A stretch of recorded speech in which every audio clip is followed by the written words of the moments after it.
It can be quite common for foreigners who are living in Taiwan and across Asia to lose, rightly or wrongly, to lose their deposit on their apartment, what they paid for when renting out an apartment.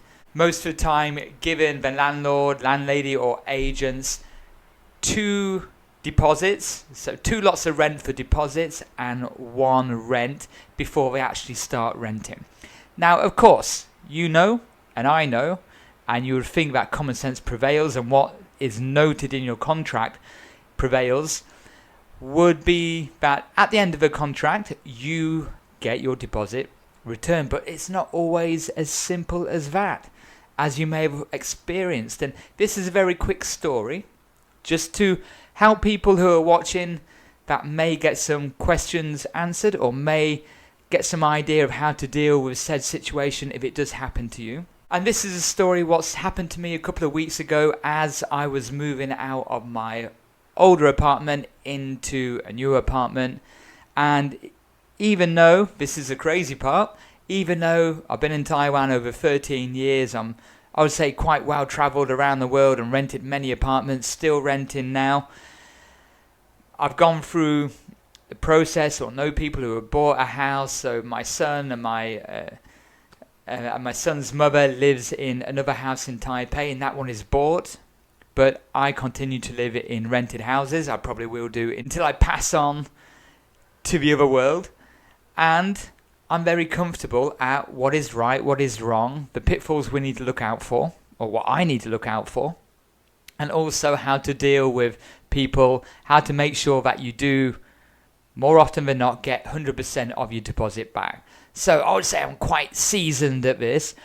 Also, which is another crazy thing, I help people to relocate to Taiwan, and I help them renting out apartment, me and my staff, to rent apartments, to sign the contracts, to make sure that they have everything they need to feel comfortable when moving into an apartment and renting.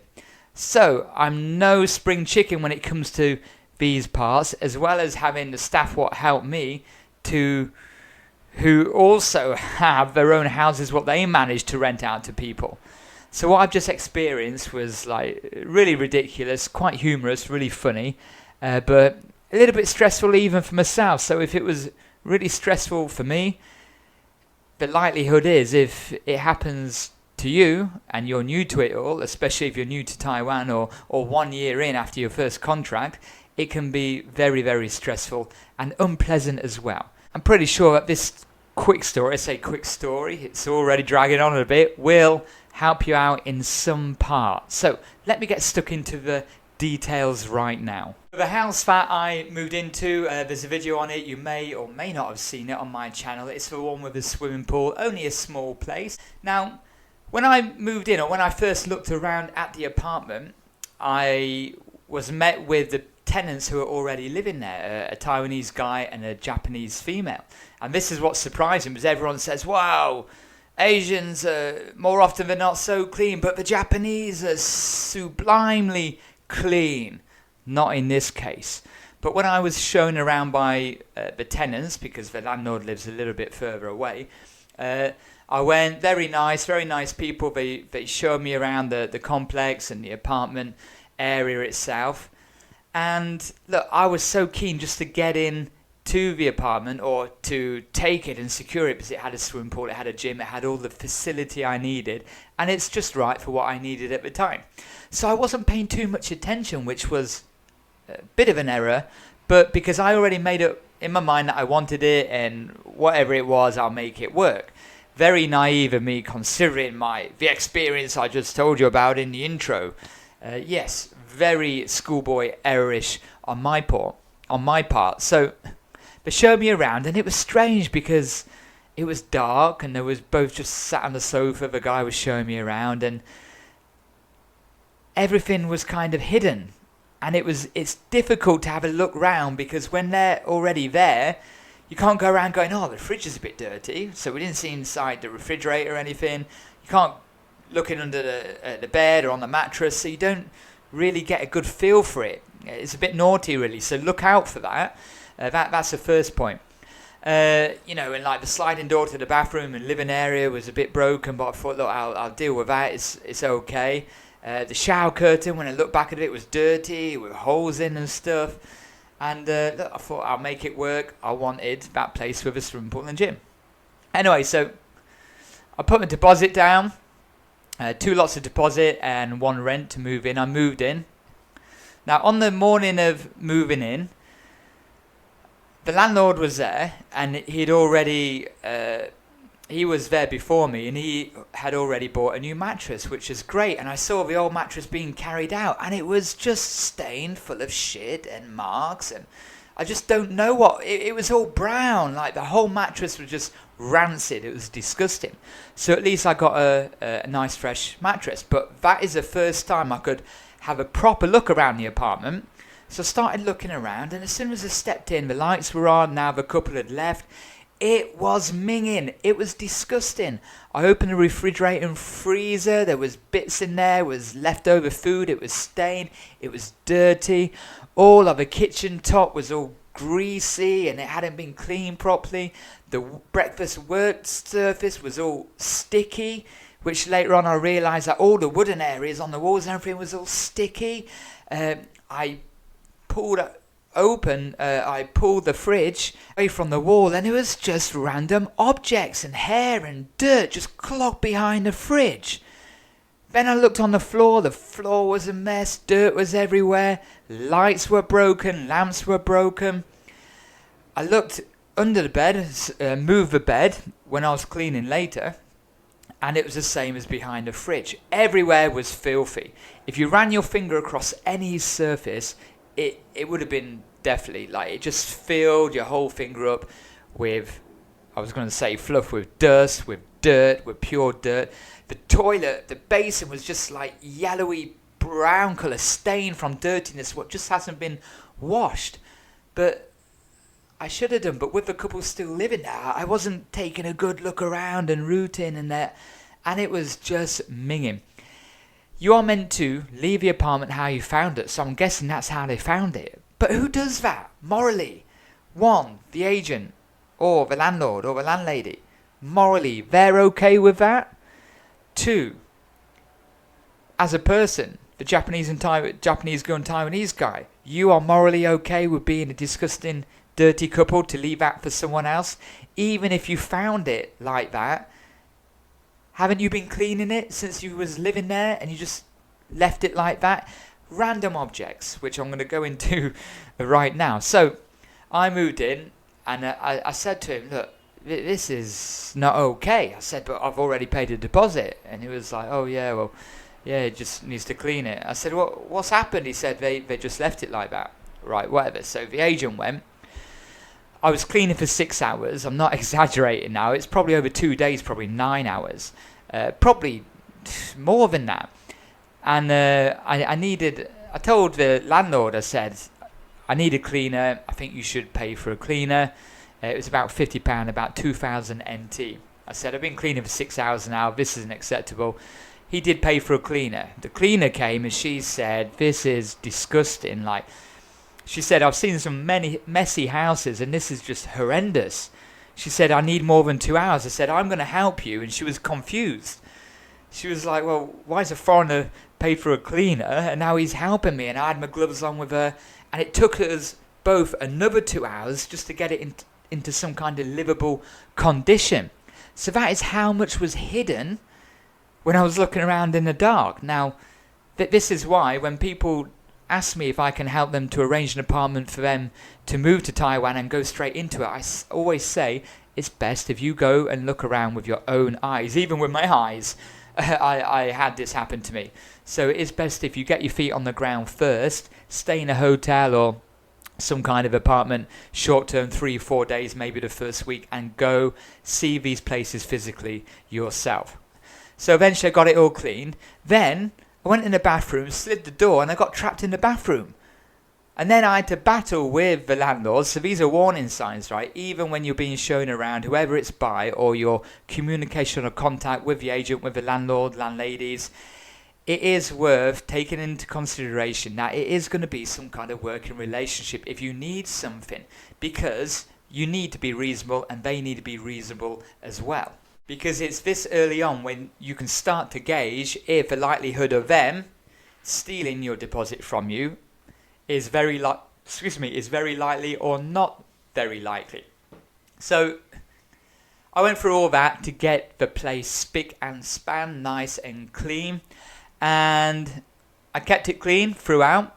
I bought a new sofa, I bought a new shower curtain, just everything I could do. Now, it came to the end, because I found a place what I really wanted to move into. I left my contract a month early, and I already told them I'm always keeping in good communication with people, and I said, look, I'll still pay for the last month's rent, okay, and then I clean the place, I get my deposit back. Now, also when I moved in, the sofa was broken. You couldn't sit on the sofa. The chair at the desk was broken. Like, there's a little makeup chair. It was stained. It was disgusting. You couldn't sit on it. You couldn't sit on the sofa. So I got another chair and I got another sofa. And I was good enough to leave that there. So maybe they kind of took it on face value as I don't know, like a loss of face, that I was basically saying that the apartment was dirty. Well, which it was, I'm sorry. So it was kind of like they felt that they paid a bit of money for a cleaner and they paid someone to fix the sliding door, which you couldn't shut. It was totally broken. I got locked in the bathroom. And they kind of thought, right, I know, I'll try and get some money back from him, right, even though everything's perfect. Now, these are some lessons to learn here.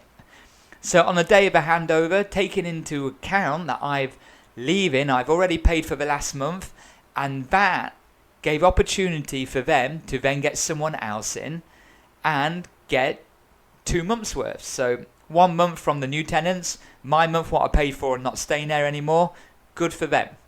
And a new sofa.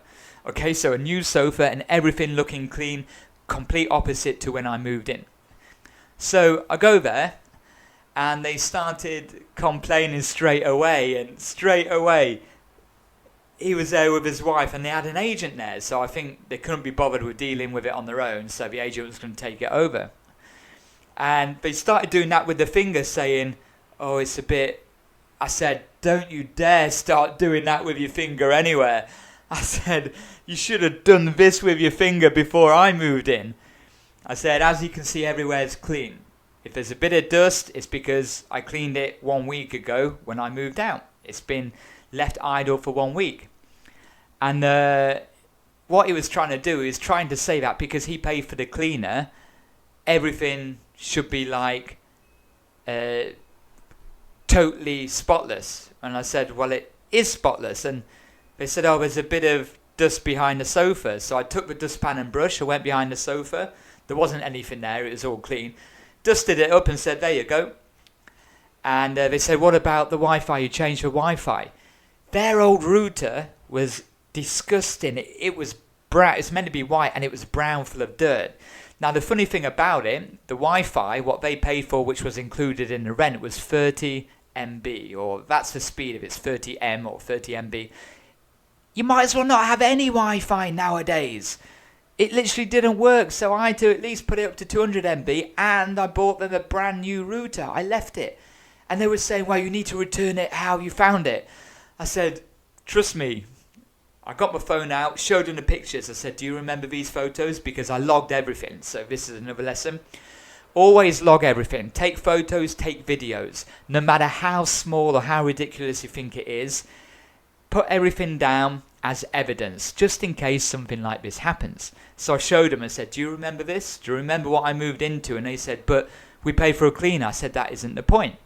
I said, the place now is actually cleaner than it was after the cleaner came in and worked with me. I said, you should pay me another 6 hours because I had to clean 6, 7, 8 hours with the cleaner, additional 2, just to make it look reasonable. And then they was just picking. They was just trying to get something back. And believe me, I had done so much for them. I'd put down all the information and took some nice new photos for them. And this is why you really, really shouldn't go over the top because people will treat you like crap. And now, I'm not saying that you should just leave it a mess and like demand your money back or your deposit back if you don't deserve it. Then you deserve to lose it. However, if you do all the right things, you can protect yourself. You have to protect yourself by taking photos, taking videos of everything, having a contract in place. And the next move, what I did is I kept the keys. So when they was complaining, and the agent held his phone to me with Google Translate, and it translated literally into English. It said, "Please help them, help me to help them finish it." Like, it was like, what are they talking about? Because their attitude was terrible. I said, right, you know what? I said, if you're picking like that, I said, no problem. I'm taking the keys back. Please leave. I picked up the contract. I said, I still have 1 more month here. I said, please leave. I'm going to go downstairs for a swim. And then straight away, their attitude changed and they start to panic because they obviously want to get someone moved in and show people around as soon as possible. And then they start to say, oh, no, well, it's okay. I said, no, it's fine. Look, I'll take the keys back. You can come back at the end of the month, okay? And then no problem. You give me a deposit back, or we just finish this. I want to go. You want to go. Let's just finish this. Just be normal humans, good humans, and give me my deposit back, all of it, or I take the keys. And believe me, if they kept any of the deposit, I would have made sure that any deposit they kept was minus kind of any accidental damage what may have happened, because it was a disgrace. How they tried to treat me was a disgrace. But if someone's still new to the country, you could have been quite intimidated in that scenario. It wouldn't be pleasant for people, and you need to have some kind of evidence on your side, okay? If you go there on your own and it's like 2 or 3 people and just against you, it may be their word against yours. So back up your evidence, follow the contract as much as you can. Now, just finishing off now on reasons why you may lose your contract, how you can avoid, may lose your deposit, how you could avoid losing your deposit, even if you do break or leave your contract early. It is, of course, a two-way street. You've got to be a reasonable tenant because a lot of tenants are disgusting. Look at the dirty couple before me. A lot of foreigners are a nightmare because they come and then they just run away to a different country or leave the country. So you can understand sometimes. However, it is difficult to gauge if someone's going to be a good person or not, or if you can work with them. For example, my new landlady, amazing. She's already took all the photos and everything. She's already been treated badly by tenants and she was a bit nervous renting out to a foreigner. But we had a good chat, we built some rapport quickly, and we built that trust quickly as well. So it is kind of like a working relationship. You've got to try and keep yourself and your deposit as safe as possible as much as you can. If you treat the place badly or you break something, then yes, you're going to have to pay for it, okay? If you go out of control or you want to just leave early or you're running away, you are going to lose your deposit, okay? Now, if they try and scam you or do something bad or claim that you did something that you didn't, that's why you need evidence.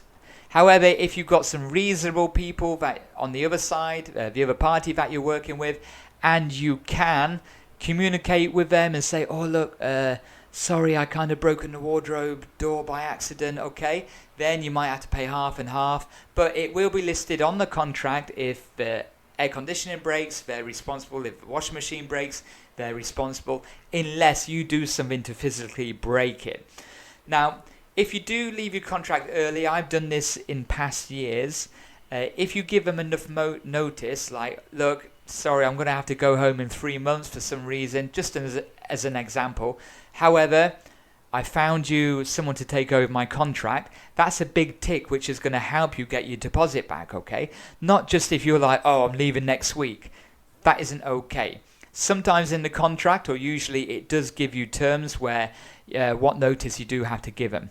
Now, it is still up to them if you break the contract whether to give your deposit back or not. It might be staggered. If you give them 1 month notice, they might give you 1 month deposit back. If you give them 2 or 3 months notice, they might give you all your deposit back, even if you don't find a replacement. However, always try and find a replacement.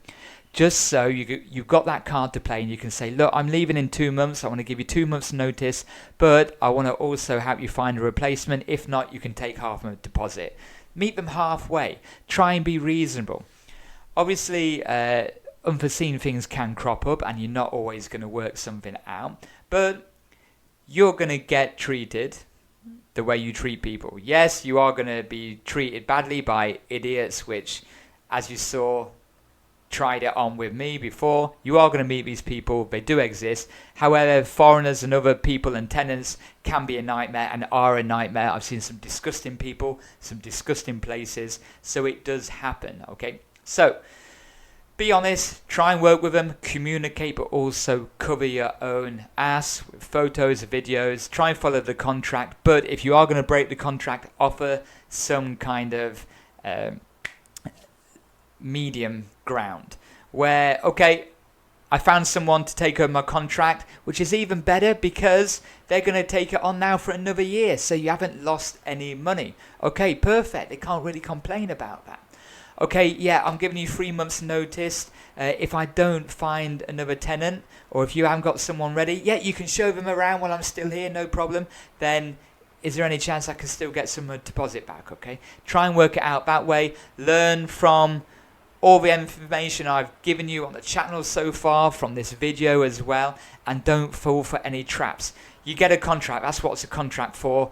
You keep the evidence, make sure you got someone with you when you are picking up your deposit, or if you need a third party, okay, you can hire me as a third party because they will do that to you. So things can turn really nasty. You hear stories about it all the time. If it does end up going to the police or going to a court, a civil claim, court claims or whatnot, then you are going to need a little bit more to back you up and get your money back, okay? But you're not alone. Sometimes you can feel isolated, and it isn't a nice experience, especially then when the Taiwanese can sometimes have the powers that be on their side as well. Cover yourself so it's black and white, what is right and wrong, what you should get back and what you do get back, and if you don't, you are the one which can then sue them, and then they will have to be they will be forced to pay it back to you, and any compensation through emotional damage or any other damage it may have caused. Watch more videos on these playlists right now.